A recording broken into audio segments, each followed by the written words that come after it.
অসাধারণ এই রেসিপি একবার খেলে বারবার খেতে মন চাইবে। খুবই দারুণ একটি রেসিপি নিয়ে আজ আমি চলে এসেছি। আজ আমি দেখাবো চাল কুমড়ো দিয়ে মসুর ডালের এই রেসিপি। এটা রান্না করা একেবারেই সহজ।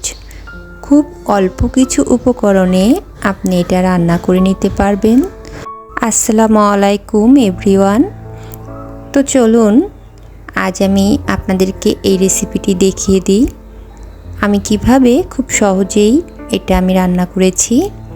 তো এর জন্য আমার লাগবে এখানে একটি চাল কুমড়া। এখানে আমি খুব ছোট এবং জালি একটি চাল কুমড়ো নিয়েছি। এটা আমি এখন কেটে নিব। তো তার জন্য আমি একটি ছুরি নিয়েছি এবং ছুরির সাহায্যে আমি চাল কুমড়োটা কেটে নিচ্ছি। আপনারা চাইলে বটি দিয়েও কেটে নিতে পারেন।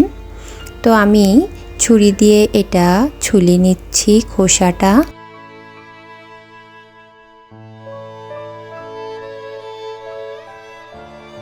খোসাটা ছাড়ানো হয়ে গেছে আমার। আমি এখন এটা যেভাবে পিস পিস করতে চাই আমি করে নিতে পারি। তো আমি এটা খুব বেশি বড়ও রাখবো না এবং খুব বেশি পাতলাও করব না, মিডিয়াম সাইজ করে আমি এটা পিস পিস করে নিব। আপনারা আপনাদের ইচ্ছা অনুযায়ী পিস করতে পারেন, একটু মোটা বা এর থেকে একটু চিকনও করতে পারেন। তো আমি যেভাবে করছি দেখুন।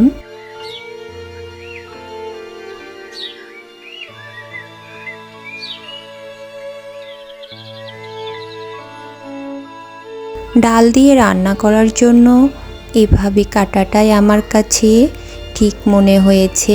আপনারা চাইলে কিন্তু এর চাইতে আরেকটু মোটা করে রাখতে পারেন। তো আমি এভাবে রেখেছি এবং এটা আমি ধুয়ে নিয়েছি। আর আমি এর ভিতরে দেব আলু। আপনারা চাইলে এটা নাও দিতে পারেন। তো আমাদের আলুটা খুব পছন্দ, এর কারণে আমি একটু আলু দিচ্ছি। আর আমি মসুর ডাল নিয়েছি এখানে 1 কাপ পরিমাণ। এখানে আমি মসুর ডালটা খুব ভালো করে ধুয়ে নিয়েছি আর আমি এটা পানি ঝরিয়ে রেখেছিলাম। এখন আমি একটি ফ্রাই প্যানে তেল দিয়ে দিব। তেলটা গরম হবার পর আমি এর ভিতর দিয়ে দেব পেঁয়াজ কুচি। এখানে আমি মিডিয়াম সাইজের 3টা পেঁয়াজ নিয়েছি। পেঁয়াজটা একটু হালকা ব্রাউন করে ভাজার পর আমি এর ভিতরে দিয়ে দেবো একটি মশলা। এখানে আমি দিয়েছি সামান্য একটু আদা বাটা, রসুন বাটা, জিরা বাটা আর 4টা শুকনো মরিচ বাটা। এই সব কয়টি উপকরণ আমি একসাথে বেটে নিয়েছি, কারণ এটা খুবই অল্প অল্প দিয়েছি, যার কারণে আমি একসাথেই বেটে নিয়েছি, আপনাদের আলাদা করে দেখালাম না। এবার আমি দিয়ে দেবো 1 চামচ হলুদ আর দিয়ে দেবো লবণ। এরপর আমি এই মশলাটা খুব ভালো করে ভেজে নেব। বেশ কিছুক্ষণ ধরে আমি মশলাটা ভেজে নিয়েছি এবং এর ভিতরে আমি পানি দিয়ে দেব একটু। পানিটা দেওয়ার পর আমি আবারও মশলাটা বেশ কিছুক্ষণ কষিয়ে নেব, যতক্ষণ না তেলটা উপরে ভেসে উঠবে ততক্ষণ পর্যন্ত। এরপর আমি দিয়ে দেব মসুর ডালটা, যেটা আমি ধুয়ে রেখেছিলাম। এখন আমি এটা খুব ভালো করে নেড়ে চেড়ে দেব এবং মশলাটা যেন মাখিয়ে যায় সেভাবে খুব ভালো করে নেড়ে দিচ্ছি। এটা বেশ কিছুক্ষণ আমি এভাবে নেড়ে চেড়ে একটু ভাজা ভাজা করে নেব। বেশ কিছুক্ষণ পর আমি এর ভিতরে দিয়ে দিচ্ছি পানি। আপনি যতটুকু ঘন বা পাতলা করতে চান সেই আন্দাজ মতো পানিটা দিয়ে দিতে হবে। আমি কিন্তু এরপরে আর পানি দেব না, সেই আন্দাজ মতোই পানিটা দিয়ে দিয়েছি। বেশ কিছুক্ষণ রান্না হওয়ার পর দেখুন ডাল কিন্তু অনেকটা সেদ্ধ হয়ে গেছে, কিন্তু আমি পুরোপুরি সেদ্ধ করিনি। এই পর্যায়ে আমি প্রথমে আলুটা দিয়ে দিচ্ছি।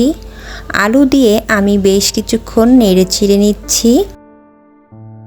এরপর আমি দিয়ে দেব চাল কুমড়োটা। চাল কুমড়োটা দেওয়ার পর আমি আবারও খুব ভালো করে ডালের সাথে খুব ভালো করে মিশিয়ে নেব এটা। চাল কুমড়ো রান্না করার সময় কিন্তু চাল কুমড়া থেকে কিছুটা পানি বের হয়, আর সেজন্যই কিন্তু আমি ডালের ভিতরে খুব বেশি পানি দিয়েছিলাম না। তো আপনি কিন্তু ডালের ভিতর পানিটা দেওয়ার সময় সেই আন্দাজ মতো পানি দিবেন। তো এখন আমি ঢাকনা দিয়ে ঢেকে রেখেছিলাম প্রায় 10 মিনিট মতো। ঢেকে দেওয়ার পর এখন আমি নেড়ে দিচ্ছি আবারও। এরপর আবারও আমি ঢাকনা দিয়ে ঢেকে রাখবো আরও 10 মিনিট মতো। এরপর দেখুন চাল কুমড়াগুলো কিন্তু খুব সুন্দরভাবে সেদ্ধ হয়ে গিয়েছে। আর আমি কিন্তু খুব বেশি এটা পাতলা করব না, একটু গা মাখা করে রাখবো। আপনারা যদি এর চাইতে আরও পাতলা করতে চান তো আপনারা প্রথমের দিকে একটু পানিটা একটু বেশি করে দিবেন। তো আমার এখন রান্না কমপ্লিট, দেখতে পাচ্ছেন ভিউয়ার্স এটা কেমন হয়েছে। এটা খেতে খুবই সুস্বাদু, ভাত অথবা রুটির সাথে এটা আপনারা খেতে পারেন। তো ভিউয়ার্স আমার ভিডিওটা কেমন লাগলো অবশ্যই কমেন্টে জানাবেন এবং একটা লাইক করতে কিন্তু ভুলবেন না।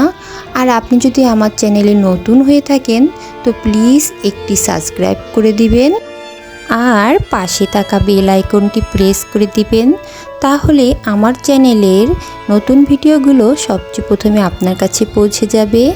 তো আর কথা বাড়ালাম না, আজকের মতন বিদায় নিচ্ছি। আল্লাহ হাফিজ।